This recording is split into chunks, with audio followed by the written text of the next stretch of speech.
Hi there. Today I want to show you how to make candy cane bath salts. Now these are very similar to the lemongrass bath salts that I've already shown you how to make, but I've got some extra little things that go along with this one. And one of them is a little tag. The tag will not look like this. This is the tag punched out. And I fixed that up and it says candy cane bath salts on there.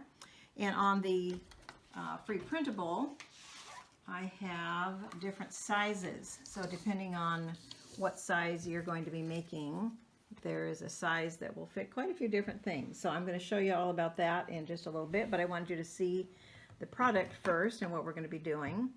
And so this is what they end up looking like. As you can see, they are not even. Here's another one that's tiny. These are test tubes that I got on Amazon. And they're just so cute, and they're just as cute as far as I'm concerned, even if they're not perfectly even. You probably could get them perfect, but that's not a goal of mine. So I just think they look really cute like that.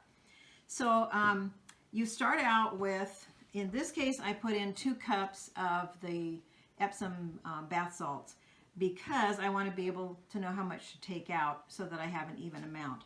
Usually, like if I'm doing the lemongrass bath salts, you know, just one fragrance, then I'm just going to put a bunch in there.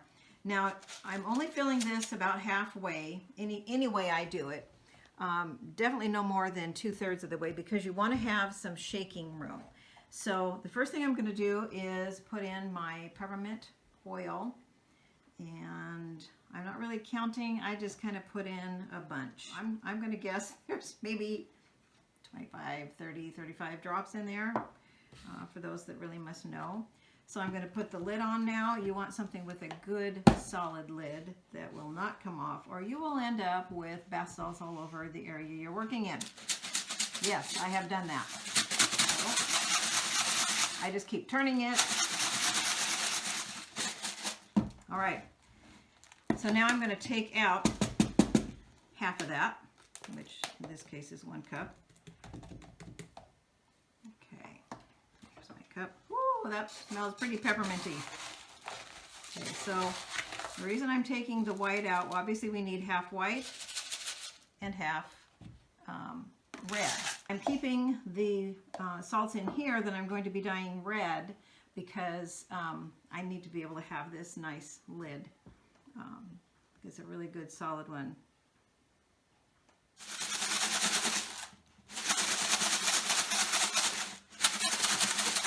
And I highly recommend shaking over stirring. Shaking just, it kind of throws everything together. It does a faster, more thorough job. Notice that I'm still holding my fingers on this, and that's because after that one mishap where I was cleaning up Epsom salts for probably a week,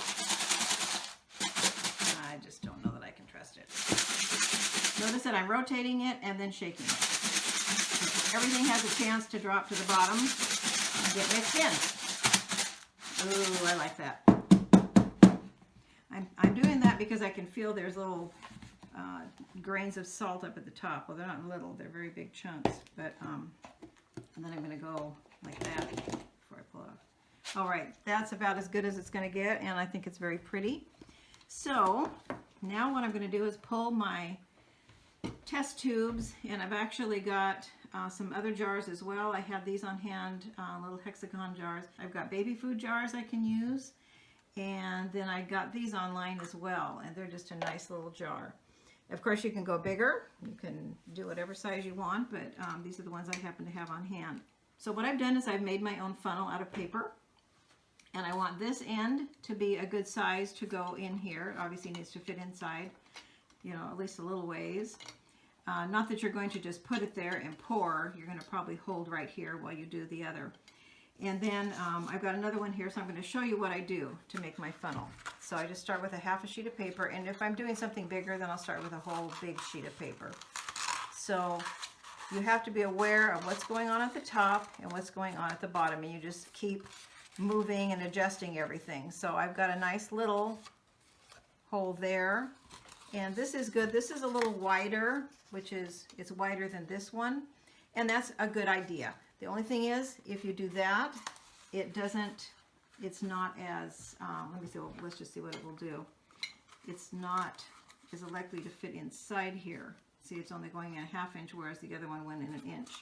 So I'm going to, I really do want it going in there and not popping out at all. So I'm holding that piece on the inside, okay? And that's where you're going to be able to do your moving around right here. Okay, so I'm just going to tape that on the end. And I've got another funnel. The reason I have 2 is because I noticed when I was doing it before, I just kept using the same one. But I noticed that the red coloring would stick on the side of this paper. And then when I went to the white, it would be just these little streaks of pink would go on the white that was supposed to be all white. And I didn't want that. So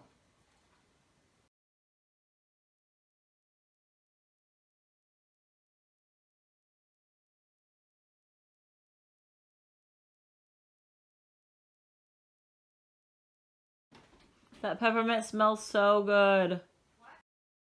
all right, so now we're ready to continue on with the striping of our salts. And about a 1/2 teaspoon is all it takes. That's not much, but see how much it fills it up with the stripe, okay? So now I'm going to take a 1/2 teaspoon over here. I'm going to switch out, remember, so that the white is pure and doesn't have red on it. So, okay. Okay. Now see, that would be really difficult to be totally perfectionistic about, but you don't have to, as I mentioned. All right, so now the white, 1/2 teaspoon.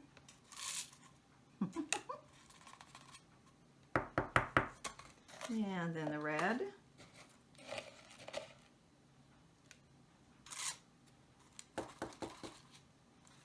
So be sure and look in the top. Now I do have a little plunger. It's it might even be a chopstick, but that will help push it through if your hole at the bottom is too small. So I'll just keep that handy. Okay, and then now I'm going to tap again. It's all in there. And one more of white.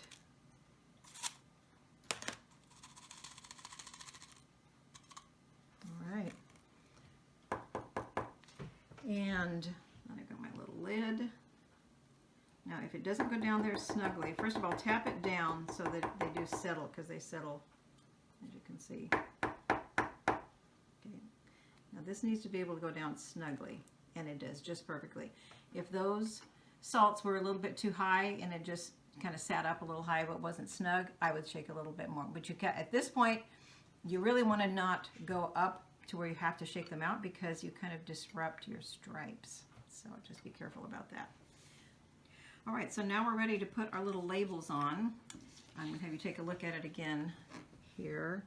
So we've got a big one here, and then we go down to smaller, and then even smaller at the bottom. So I use a circle punch, and that is definitely the easiest.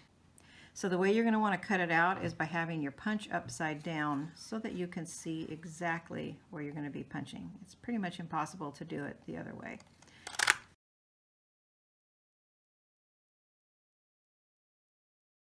I like both the red and the gold. I think they both look cute. So what I'm going to do is punch right here at the top. And this one you cannot see from the other end, so you just look from the side and see. Gonna have to pry it out because it's gone through 3 thicknesses. All right, so I'm going to do the same thing I've done in other videos, which is to just fold your cord or ribbon or whatever in half, and you want to get that down to a point that can go through this hole, which is pretty tiny. Oh, it went through. Okay, so you pull it through, make a loop, pull the tails through, and you don't want to go too hard or you will rip through right there. But there we go. So that's all ready to go. Okay, and this one I'm not going to punch because I'm just going to stick it on top. And there we go. So it doesn't have a hanging label. It could. You could put some raffia or cording around that. But then what I'm going to do on this one is use some raffia. So what I do is, first of all, I leave about, I don't know, it's enough that you can tie the other end of a bow. So I'm going to go around and around. And now I'm having to kind of hold on to it because it's going to want to roll away. So I'm going to do one tie, and then I'm going to do another tie because I have to get this label on here next.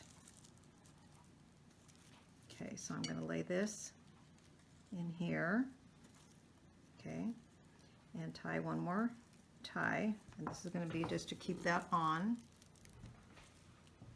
Okay, so now I'm going to tie my bow. Whichever way you tie it, you don't need to remember to go right over left or left over right. Whichever way it ends up, you're going to loop your one on your left if you're right-handed. Since it's already up in the, I'll call it the upper hemisphere, you're going to just let it go the rest of the way around and tie your tie, and it's going to stay right there. Okay, now you can cut off as much as you want of the tail. You can keep it nice and long. I like to separate it a little bit. It just looks just kind of fun. And then now I'm going to go ahead and tie a little bow with the silver part. Kind of fun to have silver in there along with the raffia. Just a nice little combo. All right, so there you go. You've got a couple of fun little gifts. Thank you for watching. Hope you have fun with these.